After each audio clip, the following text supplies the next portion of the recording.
Okay, so what's up, y'all? Today we'll be taking a look at the original Star Wars Episode 1 Darth Maul figure. So let's check him out.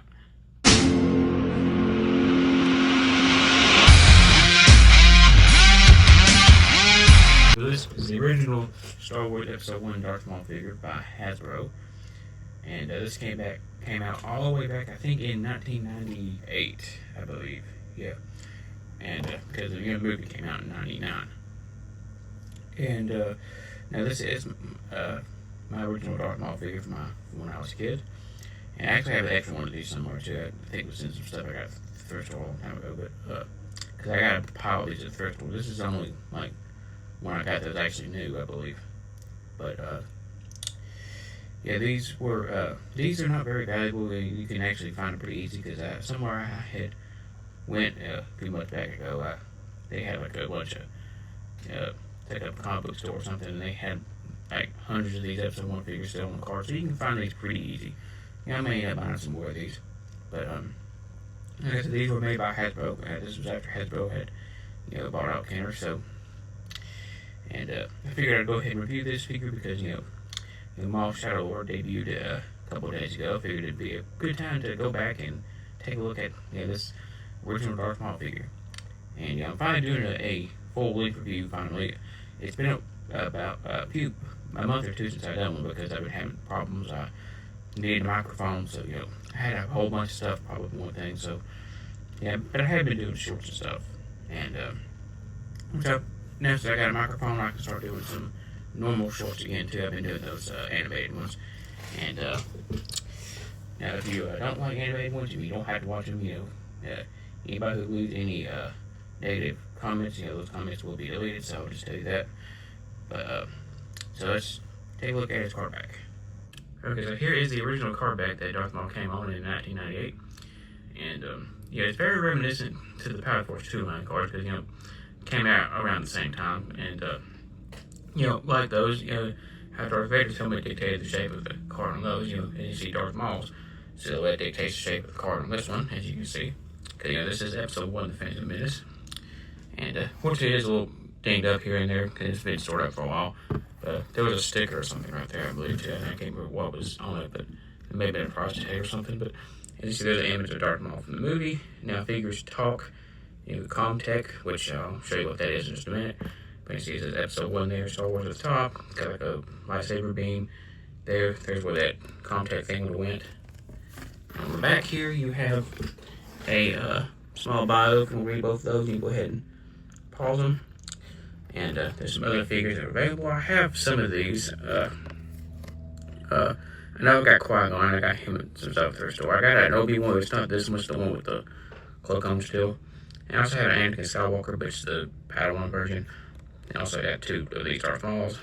And also, Jedi Master points you could purchase at the bottom. And there's that Comtech thing. When I was a kid, I had one of these Comtech things, and I have no idea what happened to that thing. I still can't find it. But I know I had one when I was a kid. I used to play with it all the time.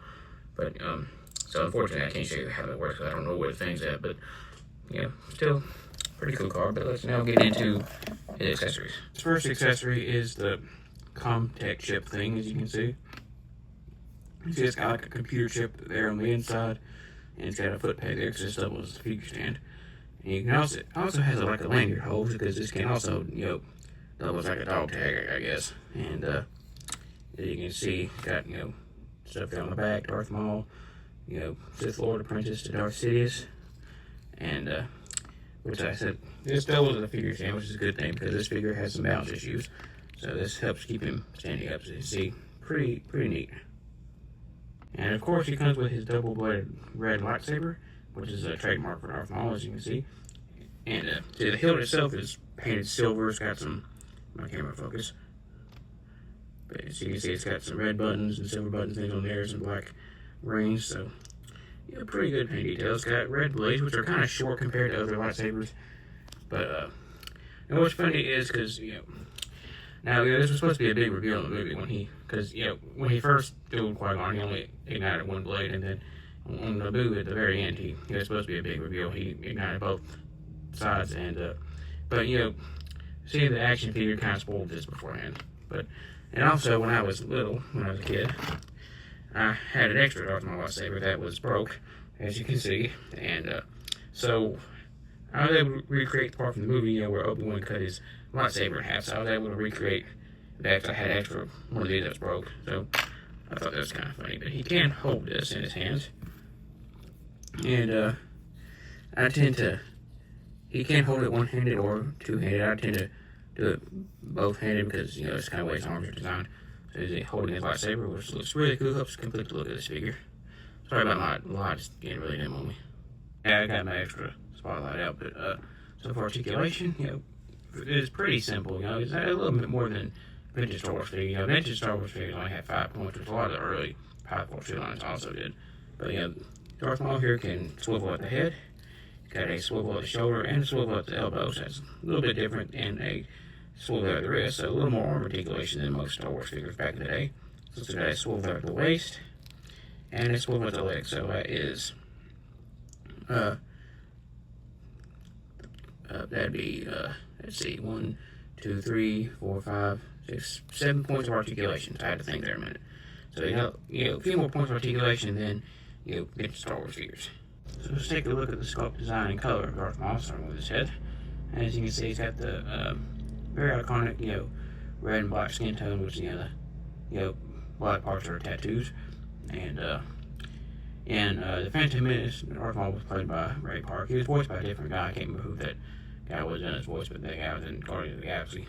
But with Ray Park also played Toad in X-Men a year later in 2000, and then later on played Snake Eyes in G.I. Joe: Rise of the Cobra and Retaliation. So as you can see, he's also got the Night Brother horns, and got the Sith eyes there, as you can see, which look really cool. Darth Maul has always been depicted as having Sith eyes.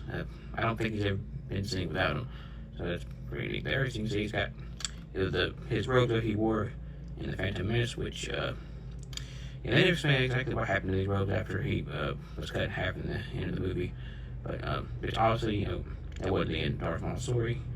But as you can see, it's got like a gray there in the middle and black on the outside. It gives a little bit of contrast, which is pretty cool there. And if you hear mower going, my neighbor's cutting his grass, so just be mindful of that. But you see on the back, it's got a little bit of texture there. Not a whole lot, but still pretty cool. Got like folds in the robes and everything.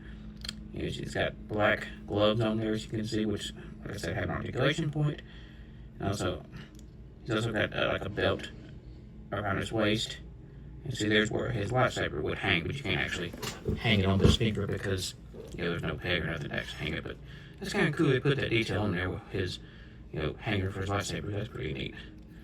See the belt goes over the back there. See his robes go down. It stops here and then continues down to more robes there. So really cool. A lot of texture and folds. So there's some excess paint on mine right there. And going down, underneath the robes, he's got black pants on. There's a lot of dust and stuff in here because he's been stored for a little while. But as you can see, he's also got his boots, which are all black, shiny black, as you can see. A little bit of detail on there, as you can see. Not a whole lot, but still pretty cool. So for comparison time, here is Darth Maul compared to Qui-Gon Jinn and Obi-Wan Kenobi. Now both of those figures I didn't get new. I think I got them in a bag of stuff at the thrift store. Which with Qui-Gon, that's not his lightsaber. That's Luke Skywalker's from the Return of the Jedi Power Force 2 one. I just stuck that one in his hands. It was green, and my original Qui-Gon lightsaber broke a long time ago. So that's why we did him Luke Skywalker so he'd have a lightsaber. Which Obi-Wan still has his original lightsaber there, as you can see. But I think that's. I don't know if that's the Power Force 2 one or Episode 1 one. I'm not for sure. Maybe they may reuse the same lightsaber. I'm not 100% for sure. But on the back card, it looks like they changed it up a little bit. So that may be the original Power Force 2 Obi-Wan lightsaber. But I mean, it works. But as you can see, Maul's a little bit shorter than they are, as you can see. But like Qui-Gon may be the tallest, and then Obi-Wan, and then Darth Maul. Here he is compared to the Vintage Collection Darth Sidious, which this is the Episode 1 version of Darth Sidious. And I have the Return of the Jedi version of the Emperor, but I use this one because this is from the same movie, so I mean, to me that made a little more sense. Which I got this one a long time ago. I think one time I went up to Pigeon Forge, Tennessee. I went up there for vacation one time, and there was a store somewhere had a bunch of vintage collection figures, and I bought the Darth Sidious they had there. But so you can see, they did make a Darth Sidious in the episode 1 line, which I do not have. But I may end up getting eventually. So here he is compared to his Rebels version from Star Wars Rebels. Because like I said earlier, at the end of episode 1 was not the end of Maul's story, and he returned in Clone Wars. And then later he returned again in Rebels. And then he was also in Solo, the first time we've seen Darth Maul in live action in a very long time. But so this is the Rebels version. There is based off where he appeared in the very last episode of season 2 of Star Wars Rebels. And because in season 3 he had a little bit of a different look, so this figure is based off his look in season 2. This came in a 2-pack with the 7th Sister Inquisitor too. He also had his modified Inquisitor lightsaber. As you can see, he's also got his Robo legs. And actually, here he is compared to the vintage collection 9th Sister Marin, from Fallen Order and Survivor. And you may be wondering why I'm comparing these two, and that's because they're both from the same planet of Dathomir.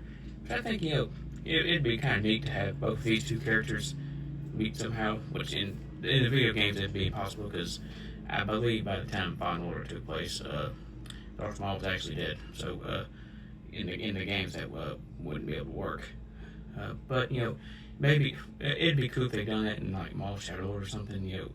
That'd be kind of neat to have a little crossover right there.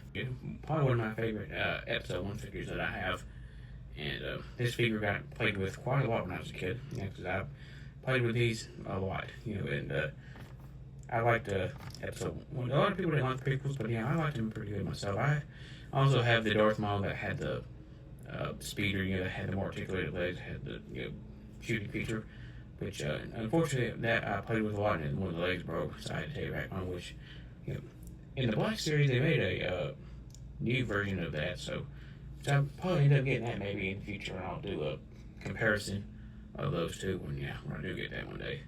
But like I said, I used to have episode 1 on VHS, and when I was a kid, I had a TV that had a built-in VHS player, and I would watch that, with my Darth Maul and my other, Qui-Gon Jinn and Obi-Wan, in hand, when you're a kid, you do stuff like that. But, which I still have that tape, and when I bought, Wrecker that day, because I done a short on that, because I'm going to review that soon, since now I've got my microphone thing situated. But, that day I bought that, they said they had all those episode 1 figures there.